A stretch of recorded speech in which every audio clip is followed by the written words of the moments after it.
Salut les amis.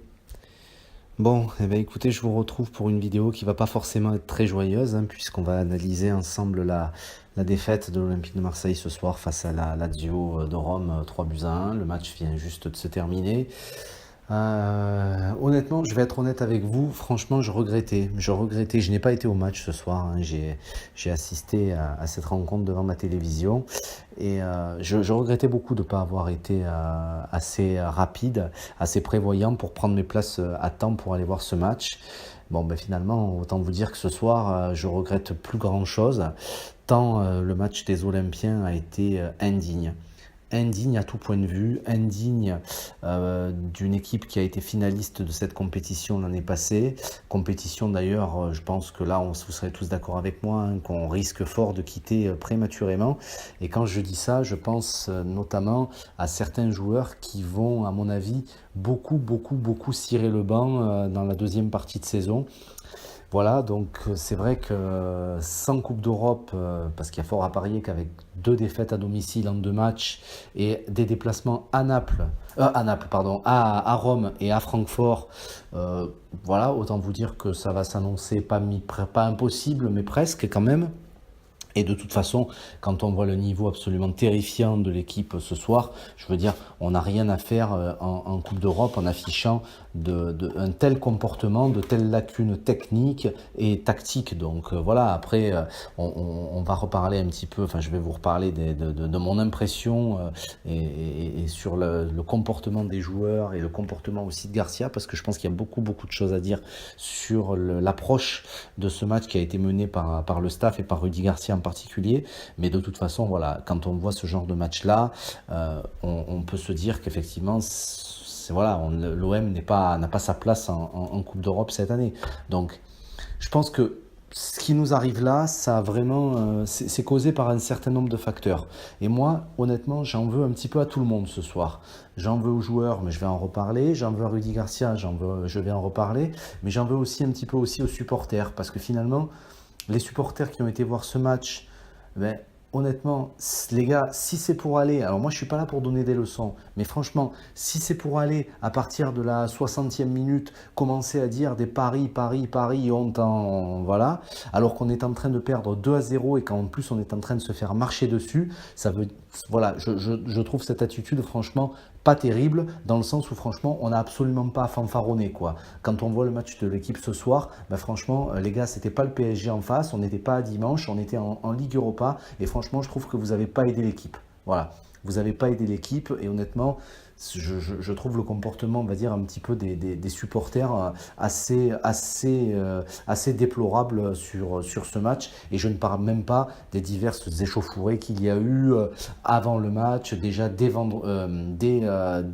mercredi, avec des bagarres sur le Vieux-Port, avec le bus de la Lazio qui a été caillassé en arrivant au Vélodrome aujourd'hui. Enfin bref, voilà, je trouve franchement ce type de comportement déplorable, et ça va pas aider à redorer l'image de l'Olympique de Marseille auprès des instances européennes, quoi, je veux dire. Voilà, donc voilà, donc effectivement, je pense qu'il y en a certains qui n'ont pas retenu les leçons, qui ont amené les instances européennes à prononcer ces huis clos total pour Francfort et partiel ce soir. Et il est certain que le fait aussi d'avoir joué sans une partie du public, ça n'a pas aidé l'équipe. Voilà, donc je tenais quand même à faire cette petite parenthèse, parce que malgré tout, je trouve que là, tout ce qui s'est passé en marge de ce match n'a pas franchement aidé l'équipe pour cette campagne européenne. Voilà, donc déjà, les huis clos qui avaient été prononcés, c'était déjà un gros handicap, et malheureusement, ça se retraduit dans les résultats, vu que 2 matchs à domicile, 2 défaites. Voilà, donc après, pour moi, là, ce soir, vous savez, je l'ai suffisamment défendu à maintes reprises, mais là, honnêtement, j'en veux énormément au staff. Et je suis très en colère après Rudy Garcia. Parce que, honnêtement, quand on voit le niveau de l'équipe ce soir, on ne peut pas dédouaner la responsabilité du coach sur la préparation mentale de ce match.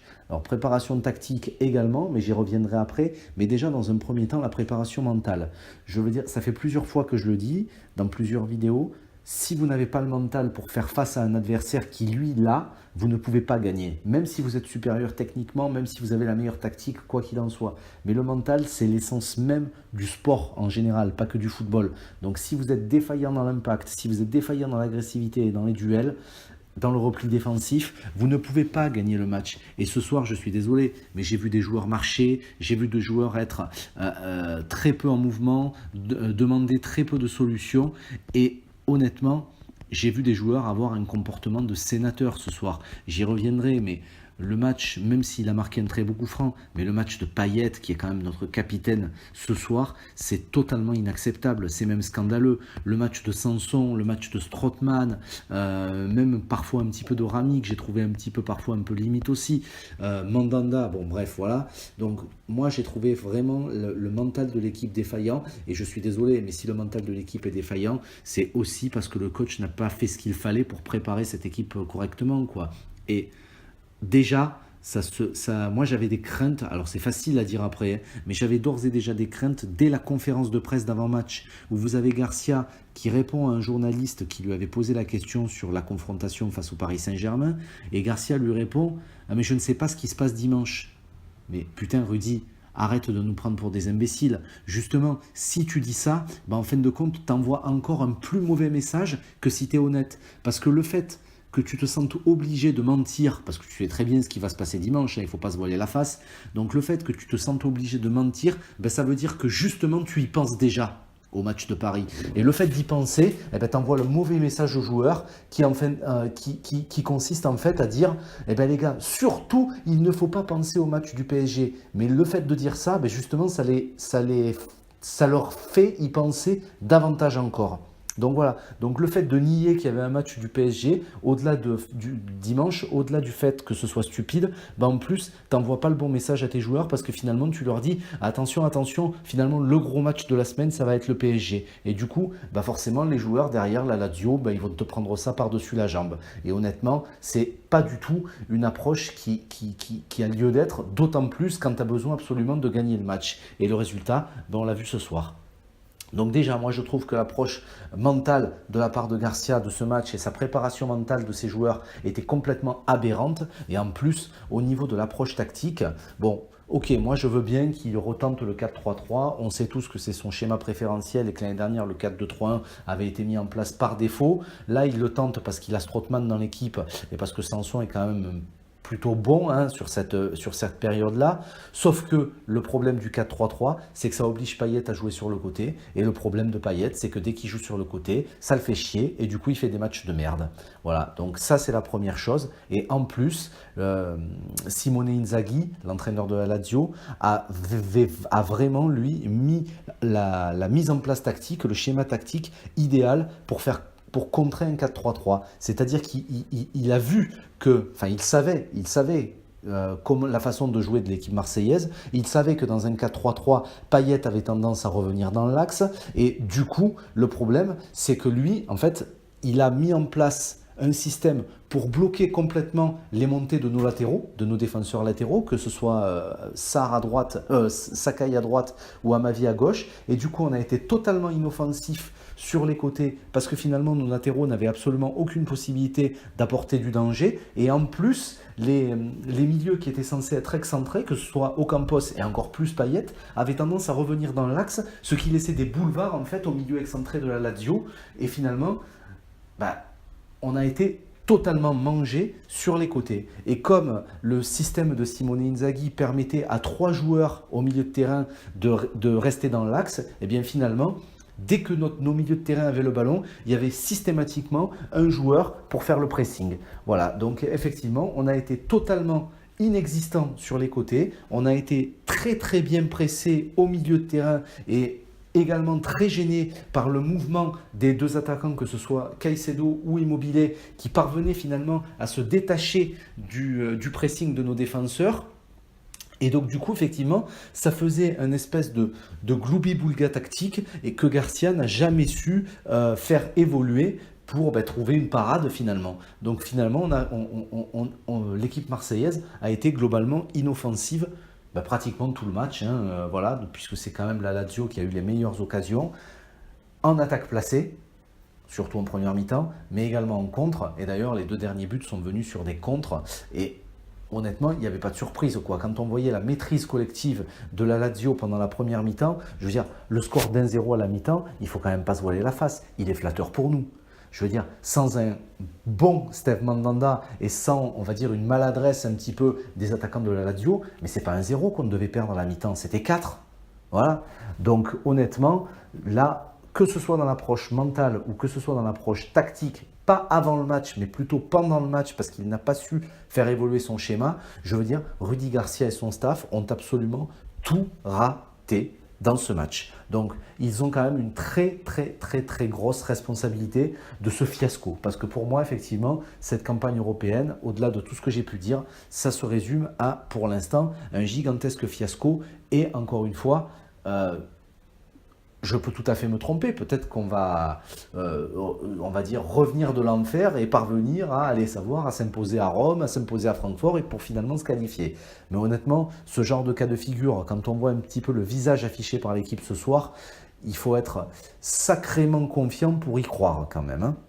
Donc voilà. Et donc, je vais terminer en parlant, mais assez rapidement des joueurs, parce que finalement, la défaillance, elle a été globale, puisque comme le mental ne suivait pas, eh bien finalement, les gestes techniques n'ont pas suivi, l'implication n'a pas suivi, et finalement, le jeu collectif n'a pas suivi non plus. Donc après, effectivement, les performances ont été globalement décevantes, même si un Luis Gustavo n'a pas été si nul que ça, mais à partir du moment où vous prenez ce but suite à une erreur de Steve Mandanda, hein, qui fait une sortie complètement à la mort moelle-neu, qui part totalement à l'aventure et qui se fait devancer sur ce premier corner, bon, bah voilà, ça dénote de quelque chose aussi.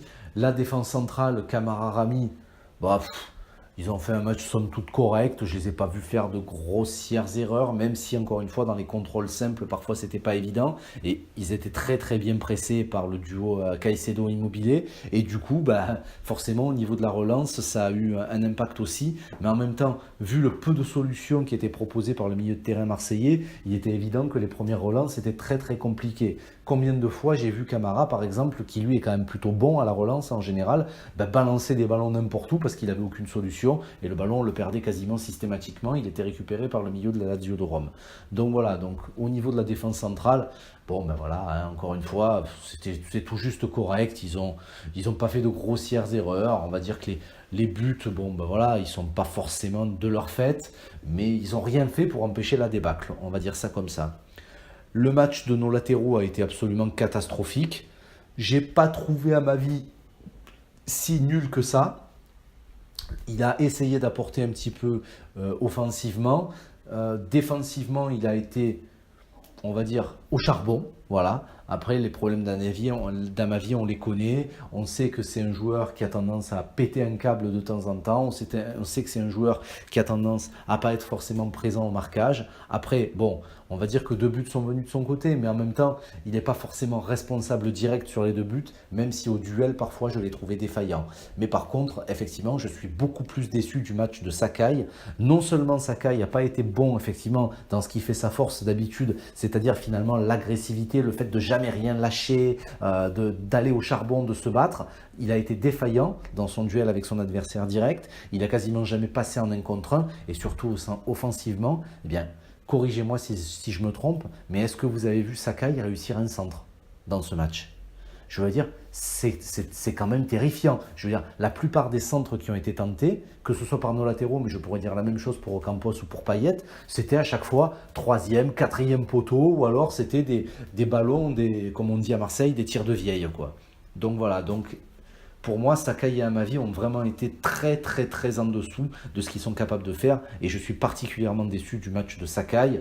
Bon, après, il n'y a pas forcément eu la rentrée de Bounassar n'a pas eu énormément d'impact parce qu'à ce moment-là, pour moi, le match il était déjà plié.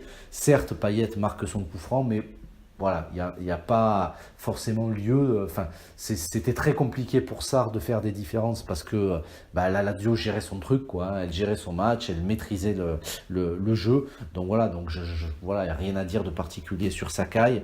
Le milieu de terrain, comme je vous l'ai dit, pour moi, Luis Gustavo, c'est peut-être celui qui a essayé le plus de créer des brèches, de se rendre disponible, de trouver des décalages. C'est celui également qui a tenté le plus de frappes.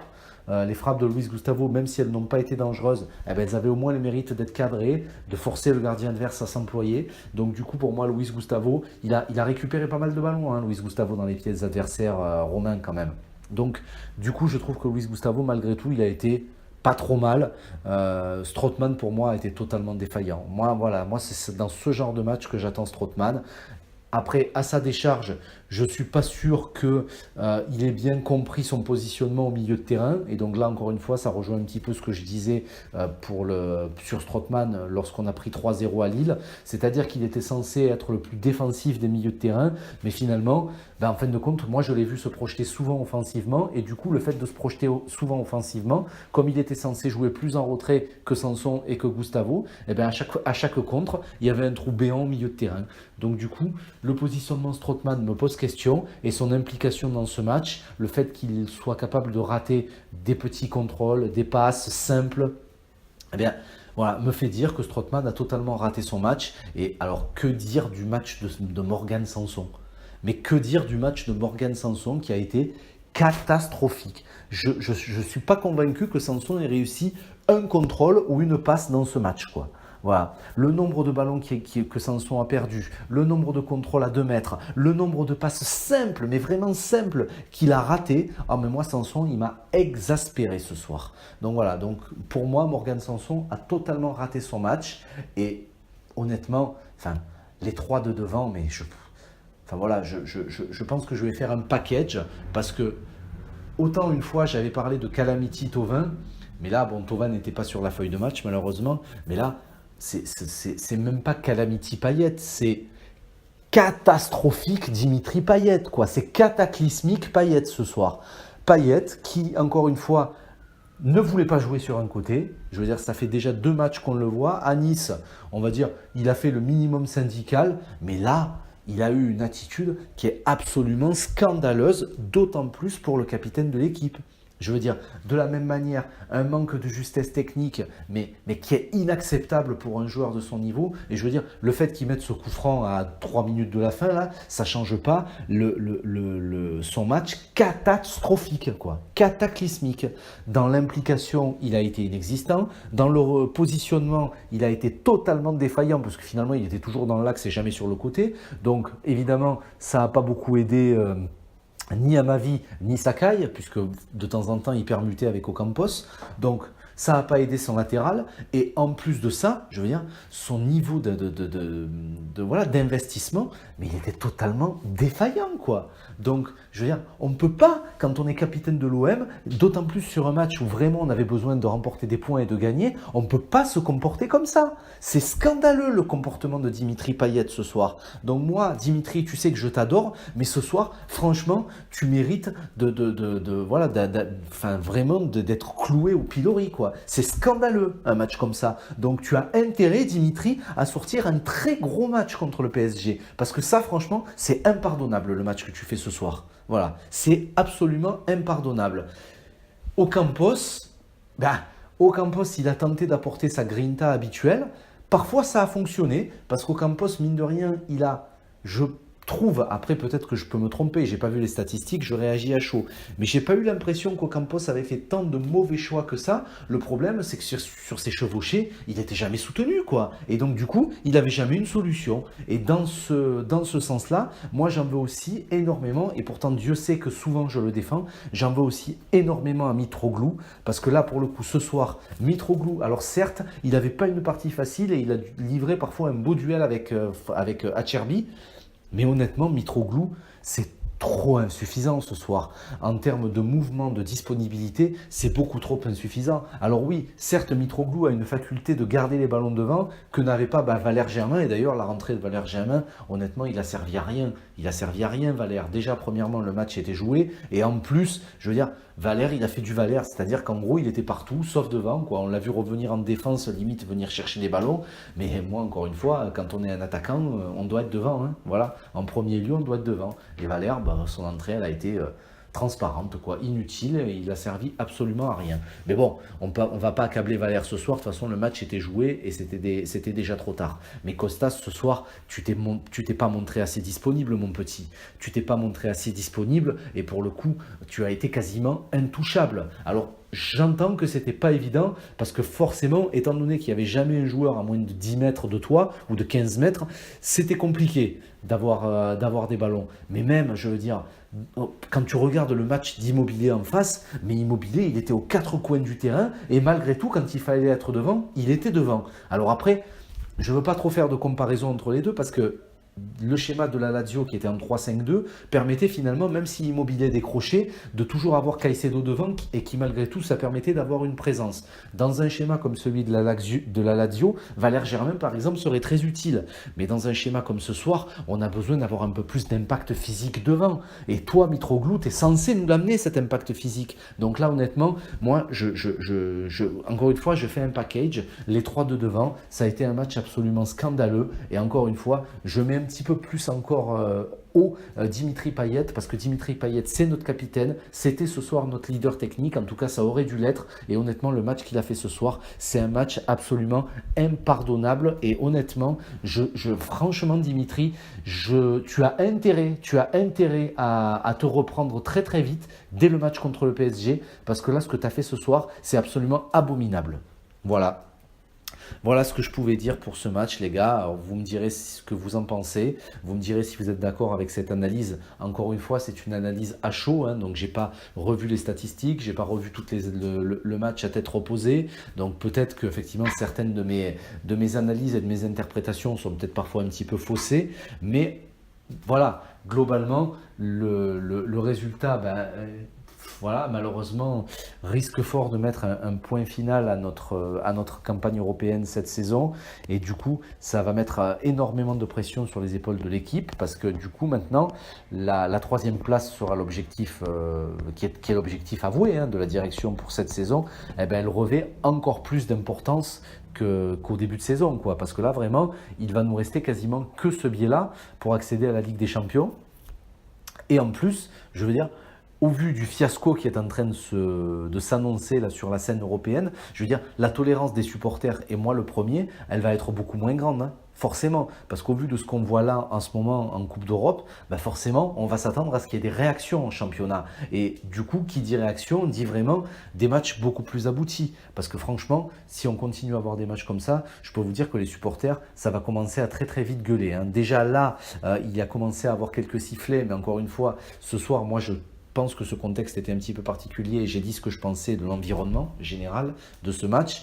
Mais honnêtement, si ça continue comme ça et si on continue à avoir ce genre d'attitude, je ne parle même pas de la prestation, je ne parle même pas du jeu, je parle simplement de l'attitude, je peux vous dire que les supporters vont vraiment commencer à gueuler très très fort.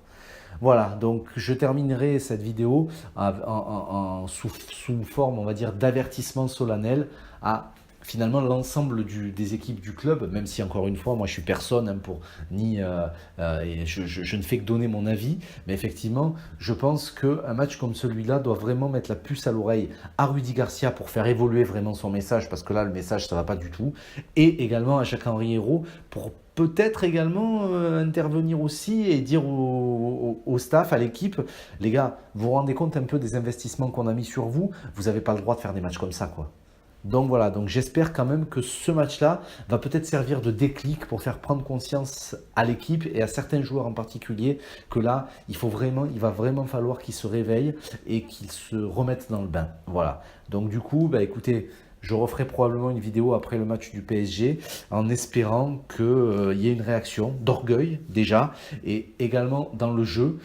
Parce que sinon, je veux dire, le match du PSG s'annonce extrêmement douloureux pour nous. Et encore une fois, à l'instar de l'année dernière, j'imagine que l'état mental des joueurs ne sera pas le même. Mais encore une fois, l'état mental du PSG ne sera pas le même non plus que celui de l'année dernière.